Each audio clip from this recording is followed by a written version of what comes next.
नथी खा प्रसंख्या 1 डॉक्टर रागिनी। मैं आपका आभार व्यक्त करना चाहूँगी कि आपने मुझे प्रश्न पूछने का अवसर दिया। मेरा प्रश्न हमारे स्वास्थ्य विभाग के मंत्री जी से है कि गंभीर बीमारियों से पीड़ित मरीजों के लिए सरकार के द्वारा क्या योजनाएं बनाई गई हैं उसके रोकथाम के लिए, हमारे गरीब जनता की मदद के लिए। अध्यक्ष जी, बड़ा ही निराशापूर्ण जवाब आया है। मुझे ऐसा प्रतीत होता है कि जब सत्र में पिछले 2.5 वर्षों में आपके विभाग के द्वारा जब भी प्रश्न पूछे गए हैं तो आपका एक सेम आंसर है कि हमने इतने जिला अस्पताल, इतने मेडिकल कॉलेज, इतनी डायलिसिस की मशीन, इतने एम्बुलेंस। अध्यक्ष जी, मेरा बड़ा ही स्पष्ट सा सवाल था, और अगर आपने ये बताया है कि आपके इतने जिला अस्पताल, इतने मेडिकल कॉलेजेस हैं, तो मैं इस सदन के माध्यम से जौनपुर से जो हमारा मेडिकल कॉलेज है उसकी कुछ पिक्चर है वो आपको दिखाना चाहूंगी कि जहां पे काला पानी तैर रहा है, जो बिल्डिंग्स हैं वो बनने से पहले खंडहर हो चुकी हैं, ये स्थिति है। और आप इसे गिना करके जवाब देना चाहते हैं कि आप अपने विभाग में क्या कार्य कर रहे हैं। मैं ये टेबल कर दूंगी अध्यक्ष जी, ताकि ये मंत्री जी के पास जो असली पिक्चर्स है वो पहुंचे और उन्हें पता चले कि जो बार बार आप ये कहते हैं कि हमने मेडिकल कॉलेजेस बना दिए, जिला अस्पताल बना दिए, उन जिला अस्पतालों और मेडिकल कॉलेजेस की क्या स्थिति है। कुछ दिन पहले वहां के बच्चे धरना दे रहे थे, जिन्हें हम देश का भविष्य और आगे मेडिकल कॉलेजेस में एज ए डॉक्टर देखने वाले हैं।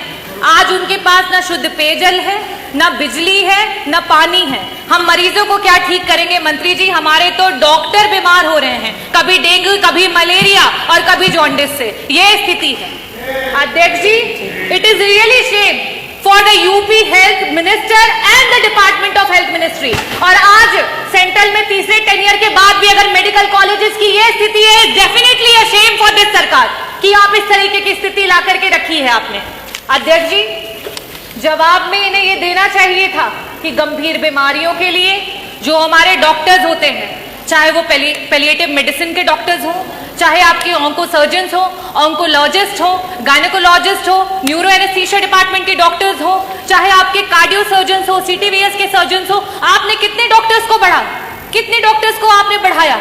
आज पेशेंट्स के अनुपात में आपके पास कितने आईसीयू के बेड्स हैं, कितने वेंटिलेटर्स हैं? अगर ये जवाब आता तो वाकई मुझे लगता कि आपके विभाग को कोई जानकारी है और सही में आप सरकार की और जनता के लोगों के लिए कुछ काम कर रहे हैं। अध्यक्ष जी, मैं वापस से अपने प्रश्नों पे आऊंगी कि मंत्री जी, सिर्फ और सिर्फ आपसे 2 प्रश्न हैं और उसके उत्तर गोल गोल ना घुमा करके सीधी तरीके से बस बता दीजिए कि आज उत्तर प्रदेश कैंसर जैसी बीमारी में देश में टॉप कर रहा है। ये प्रदेश आज इस समय वर्तमान में 2024 में हमारे पास कैंसर के 16 लाख मरीज हैं और हर वर्ष 2 लाख मरीज आपके बढ़ते चले जा रहे हैं।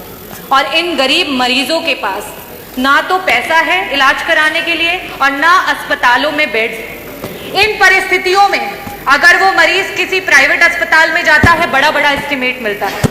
क्या सरकार कैंसर के सारे उत्तर प्रदेश के मरीजों को उनका जो एस्टिमेट जहां से भी बन करके आता है उसका एक मुश्त में पैसा उपलब्ध कराएगी कि नहीं कराएगी? मेरा दूसरा सवाल है मंत्री जी कि आज जब आपने जवाब नहीं दिया कि आपके पास सुपर स्पेशलिटी के डॉक्टर्स कितने बढ़ गए हैं, पेशेंट्स के अनुपात में वेंटिलेटर और आईसीयूज कितने हैं, तो इन परिस्थितियों में जितने भी आपके प्राइवेट उत्तर प्रदेश के हॉस्पिटल्स रन कर रहे हैं जहां पे वेंटिलेटर्स और आईसीयू की सुविधा उपलब्ध है, उनको पीपीपी मॉडल पे, सरकार तो पीपीपी मॉडल पे बहुत काम कर रही है, जगह जगह पर आप इसके बारे में एडवर्टीजमेंट्स करते रहते हैं। तो आईसीयू और वेंटिलेटर, क्योंकि ये ऐसे मरीज होते हैं, ब्रेन हैमरेज के मरीज होते हैं, इनके पास समय नहीं होता है।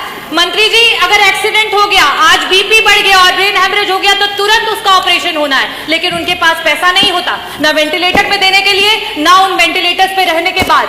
तो मैं आपसे ये अनुरोध करना चाहूंगी कि पीपीपी मॉडल पे जितने भी हमारे प्राइवेट हॉस्पिटल्स हैं उनको ऐड करते हुए हमारे मरीजों को मुफ्त में इलाज और समय पर इलाज दिलाने के लिए क्या सरकार काम करेगी? बहुत बहुत धन्यवाद। माननीय उप मुख्यमंत्री जी। आपका जो सवाल था कि उत्तर प्रदेश सरकार गंभीर बीमारियों से पीड़ित मरीजों की मृत्यु दर को घटाने के लिए क्या काम कर रही है, हमने इस संबंध में स्पष्ट जवाब दिया है कि उत्तर प्रदेश सरकार ने अपने डिस्ट्रिक्ट हॉस्पिटल्स के माध्यम से, टर्शरी केयर के हॉस्पिटल्स के माध्यम से लगातार उच्च कोटि की चिकित्सा व्यवस्था देने का काम किया है।